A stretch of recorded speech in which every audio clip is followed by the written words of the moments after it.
Alhaji Abdulateef Lawali reloni o ọkọ Alhaja Balikisu reloni o aṣọdúnmọdún fún Alhaji Abdulateef mo bá ọ yọ̀ bàbá Yusra ó ṣe níyìn lọ́la Èdùmàrè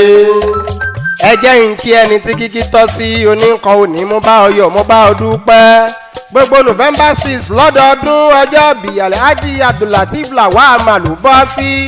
kékulé ó gbọ́ kó sọ fún toko ọjọ́ bí ẹni èèyàn nífa òun ló wọlé dé wẹ́rẹ́ ẹjẹ́ àjọ kí ẹni tí ń ṣayẹyẹ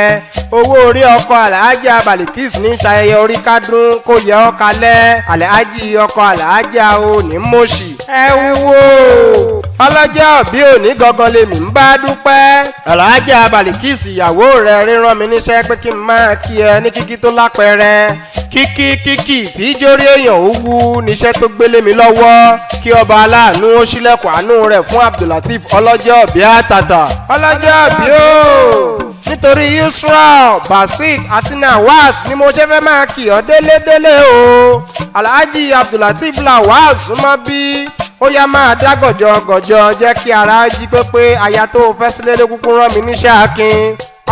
ọmọ lómù o ọmọ lómù àpèrán ọmọ lọ́ra alágogo dẹ àsìgbà tí ń bẹ lọ́nà ọ̀tọ̀mù ìwọ sìn mi kémi sìn ọ́ lọ́lọ́mù ń ṣe tálẹ́fi lẹ́mọ́ wọn níjọ́sí lẹ́fi dẹ àsìgbà lọ́nà ọ̀tọ̀mù èwú ìyan wọn àdómù wọn àdọ̀tún àṣẹ̀ṣẹ̀gún ìyan wọn àdómù wọn àdọ̀tún bá ń tẹ́ tiwájọ́ dún mẹ́wù dèmí ṣéwù ìyẹn wá gbayì lọ́jọ́ tún lọ nílé bàbá tó bí yín lọ́mọ Alhaji o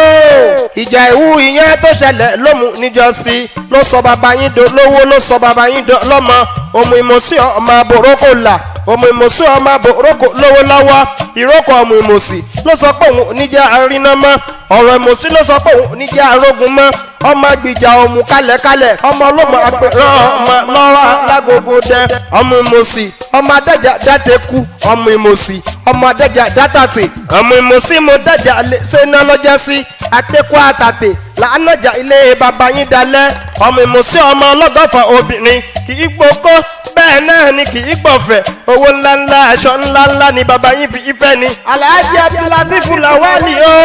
wọ́n ní bẹ́ẹ̀ ewúrẹ́ bá sọ̀nù ló mú wọ́n ní ẹ̀ mọ̀mọ́ fi lọ mi ta ní ṣẹgbẹ́ ẹgbẹ́rán àgùntàn bọ̀lọ̀jọ̀ ló bá sọ̀nù ló mú mo ní ẹ̀ má fi lọ mi ta ní ṣẹgbẹ́ ẹgbẹ́rán adìyẹ òpìpì ló bá sọnù nínú ilé bàbá tó bí yín lọ́mọ ẹ má fi lọ mi ta ní ṣẹgbẹ́ ẹgbẹ́yẹgbẹ́yẹ tó bá wáṣọ obìnrin rọgbọdọ̀ yùgbà rodorodo yùmùyùmù tó pọ́ tọwọ́ tẹsẹ̀ bí ọ̀lẹ̀ àwẹ̀ tó bá nù nínú ilé bàbá tó bí yín lọ́mọ ẹ mọ̀mọ́ ẹ̀rọ ẹlẹ́sẹ̀ wá ẹlẹ́ṣin ni ẹ̀rọ wá ọmọ àrọ́pọ̀ ńlá ní nítorí jòrò ẹṣin ṣàmùṣàmù òkòrò lómù Alhaja Balikisu o